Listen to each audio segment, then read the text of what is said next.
नमस्कार विद्यार्थियों। राजनीति विज्ञान के मूल आधार के अंतर्गत शक्ति के बारे में हम अध्ययन कर रहे थे। शक्ति का अर्थ क्या है, उसकी परिभाषा क्या है, शक्ति के प्रकार क्या है, उसके बारे में हम अध्ययन कर चुके हैं। आज हम शक्ति के क्या स्रोत हैं उसके बारे में हम अध्ययन करेंगे। शक्ति किन स्रोतों के माध्यम से प्रकट होकर अपने आप को प्रकट करती है या शक्ति किन स्रोतों से संभव होती है या शक्ति किन स्रोतों के आधार पर शक्ति मिलती है, उसके बारे में आज हम अध्ययन करेंगे। इसको हम इस तरह से समझ सकते हैं कि जैसे हिटलर है, चंगेज खां है, नेपोलियन है, अब्राहम लिंकन है, महात्मा गांधी है। इन सभी के पास शक्ति थी, यानी कि ये सभी व्यक्ति दूसरे के व्यवहार को नियंत्रित निर्देशित कर सकते थे। लेकिन इन सभी के पास जो शक्ति के स्रोत थे, वो सभी के शक्ति के स्रोतों में भारी अंतर देखा जा सकता है। यानी कि दूसरों के व्यवहार को नियंत्रित निर्देशित तो करते थे, लेकिन उसके अंतर्गत उनका प्रभाव नियंत्रित निर्देशित करने की जो उनकी क्षमता है, उन सब में अंतर दिखाई देता है। तो जो ये अंतर है, यही शक्ति के स्रोत के रूप में हम जान सकते हैं कि वास्तव में शक्ति किन स्रोतों के माध्यम से व्यक्ति प्राप्त कर सकता है। एक व्यक्ति या एक राज्य किन स्रोतों के आधार पर शक्ति प्राप्त करता है, उसके बारे में आज हम अध्ययन करेंगे। तो शक्ति का पहला स्रोत ज्ञान। ज्ञान के आधार पर व्यक्ति शक्ति प्राप्त कर सकता है, या ये कह सकते हैं कि ज्ञान शक्ति का महत्वपूर्ण स्रोत है। व्यक्ति जितना ज्ञान प्राप्त करता है, उसके आधार पर उसका मानसिक विकास तेजी से बढ़ता है, मानसिक विकास होता है, और मानसिक विकास के आधार पर उसमें इस तरह की क्षमताओं का विकास होता है जिसके आधार पर व्यक्ति शक्तिशाली हो सकता है।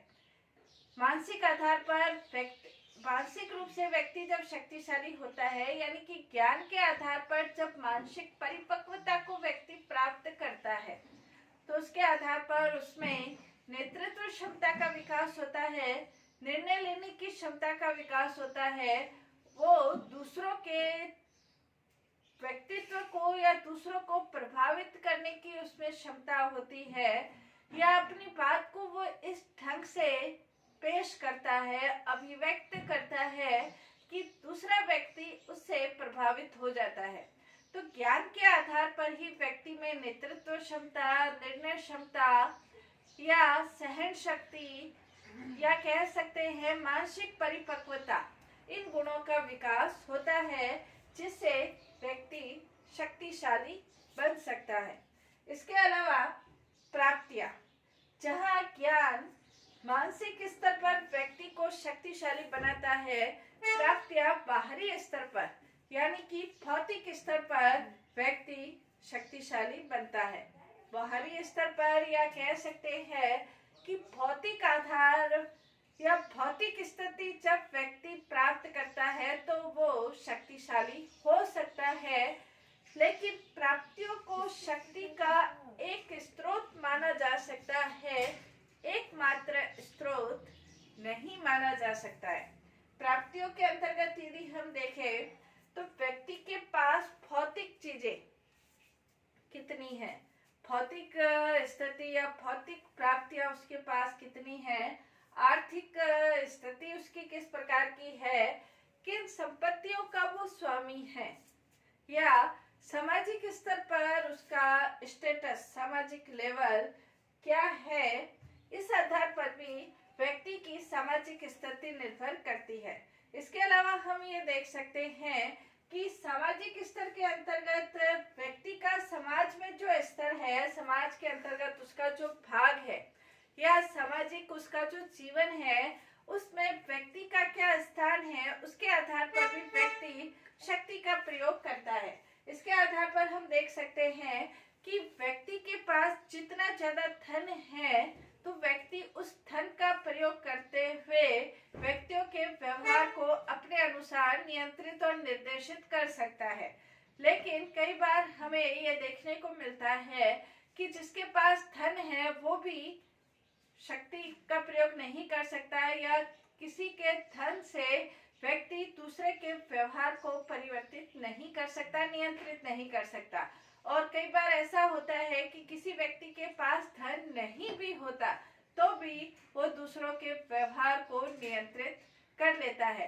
तो प्राप्तियां शक्ति का एक स्रोत हो सकती है, लेकिन एकमात्र स्रोत हम नहीं कह सकते हैं, क्योंकि प्राप्तियों के आधार पर व्यक्तियों का व्यवहार नियंत्रित निर्देशित हो ये आवश्यक नहीं है, ये ऐसा हो सकता है।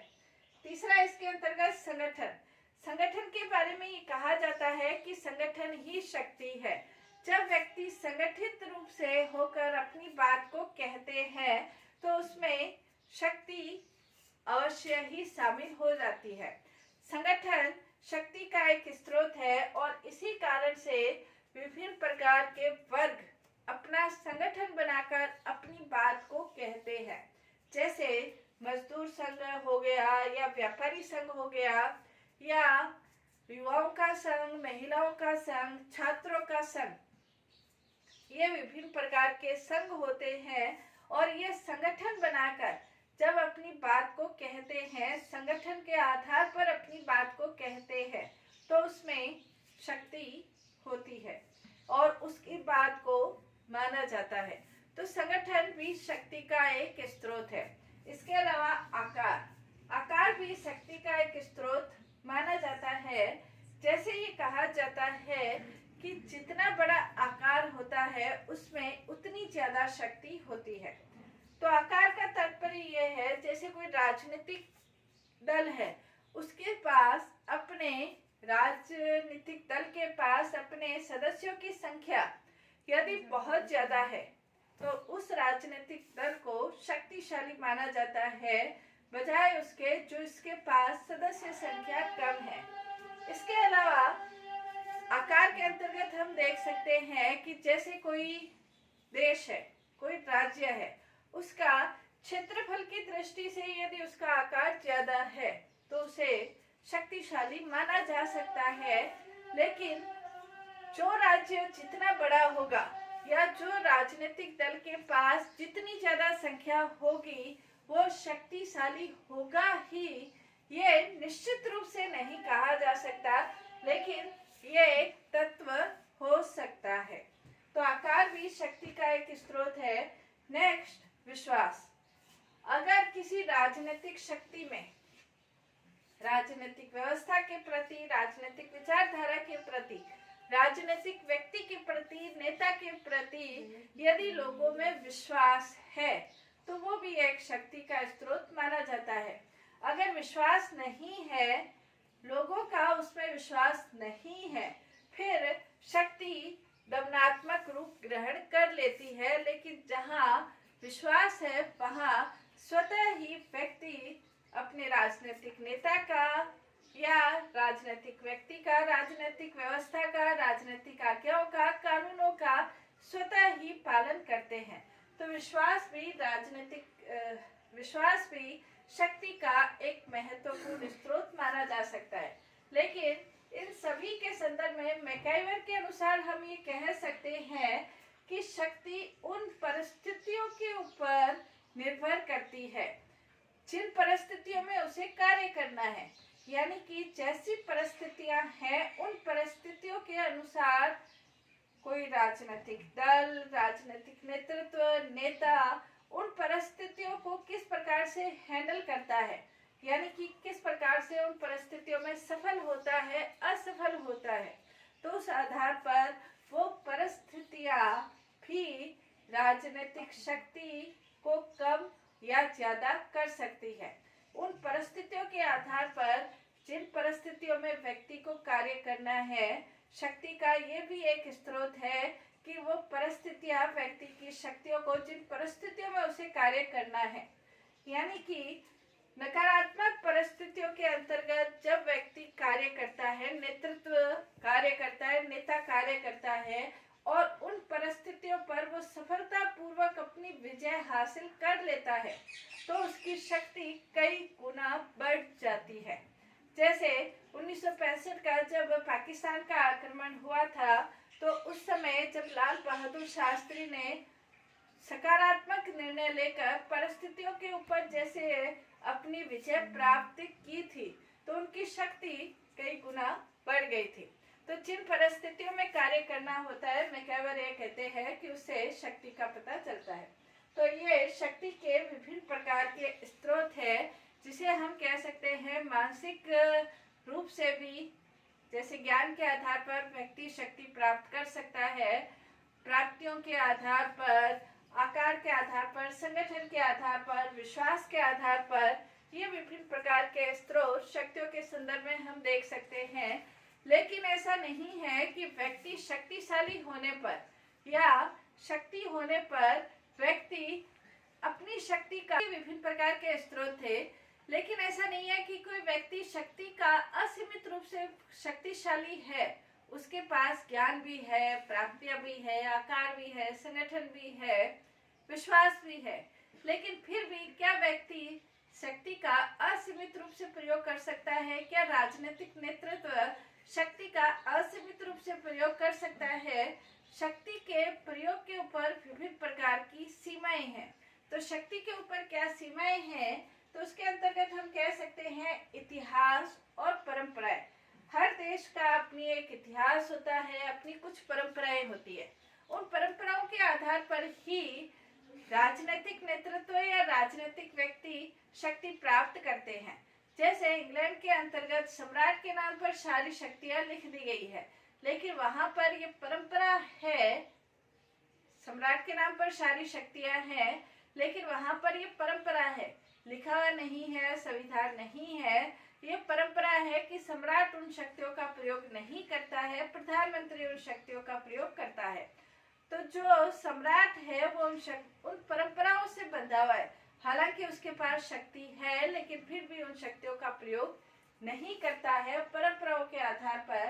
तो इतिहास और परंपराएं भी उसके अनुसार ही व्यक्ति चलता है और उसके अनुसार प्रयोग करता है। इसके अलावा सहमति और स्वीकृति प्राप्त करने की आवश्यकता है। कोई भी व्यक्ति के पास यदि शक्ति है, बहुत सारी शक्ति है, तो शक्ति का प्रयोग के लिए आवश्यक है कि इन शक्तियों के आधार पर वो सहमति या स्वीकृति के आधार पर उन शक्तियों का प्रयोग करता है। असीमित रूप से वो ये सोचे कि अपना कोई भी किसी भी प्रकार के वो कानून बना सकता है या किसी भी प्रकार की वो योजना बनाकर लागू कर सकता है, तो उसकी शक्ति खत्म हो सकती है, उसकी शक्ति कम हो सकती है। आवश्यक है कि शक्ति का प्रयोग करते समय लोगों की सहमति, स्वीकृति प्राप्त करें। नेक्स्ट, इसके अंतर्गत राजनीतिक विकास। किसी भी देश का राजनीतिक विकास शक्ति प्रयोग पर महत्वपूर्ण सीमा है। यदि राजनीतिक रूप से व्यक्ति परिपक्व है, निर्णय लेने में सक्षम है, तो वहां पर शक्ति के प्रयोग में कुछ सीमा लग सकती है। असीमित रूप से, दंडात्मक रूप से, तानाशाही रूप से शक्ति का प्रयोग नहीं किया जा सकता है जहां राजनीतिक विकास उच्च स्तर पर है। इसके अलावा धर्म और नैतिकता के विरुद्ध भी शक्ति का प्रयोग नहीं किया जा सकता। धर्म और नैतिकता ये भी शक्ति के ऊपर अपना एक महत्वपूर्ण सीमा लगाते हैं। इसके अलावा विभिन्न प्रकार के समूहों का दबाव, विभिन्न लोग संगठन बनाकर शक्ति के ऊपर अपना प्रभाव डालते हैं, तो उसके विरुद्ध भी जाकर किसी भी प्रकार के कानून का निर्माण किया जाए, विधि का निर्माण किया जाए या अपनी शक्ति का प्रयोग किया जाए, यह संभव नहीं है। तो शक्ति के प्रयोग के ऊपर ये विभिन्न प्रकार की सीमाएं हैं। नेक्स्ट, इसके अंतर्गत यदि देखें तो शक्ति को प्रयोग में लाने की क्या विधियां हैं, क्या पद्धतियां हैं, उसके बारे में हम अध्ययन करेंगे। शक्ति का प्रयोग किस आधार पर किया जा सकता है, तो उसके संबंध में डॉक्टर महेंद्र कुमार ये कहते हैं कि राज्य अन्य राज्यों से अपना अभिष्ट व्यवहार कराने के लिए जो विधियां अपनाते हैं, उसमें मुख्य रूप से 4 है।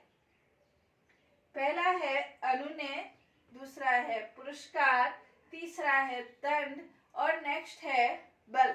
ये 4 प्रकार की जो विधियां हैं, एक राज्य दूसरे राज्यों को समझाने के आधार पर कुछ समझाकर अपनी बात को वो इस ढंग से पेश करता है कि दूसरा राज्य उसकी बात से प्रभावित हो जाता है।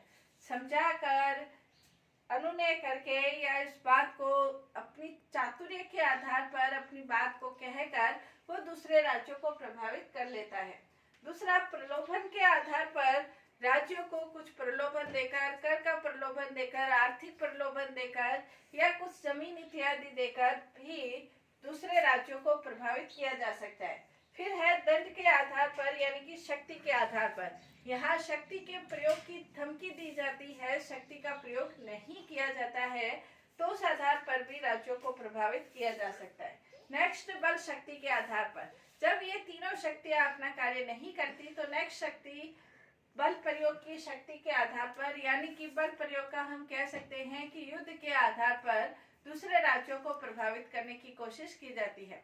तो इन 4 पद्धतियों के आधार पर शक्ति का प्रयोग किया जाता है या शक्ति की पद्धतियां ये मानी जाती हैं।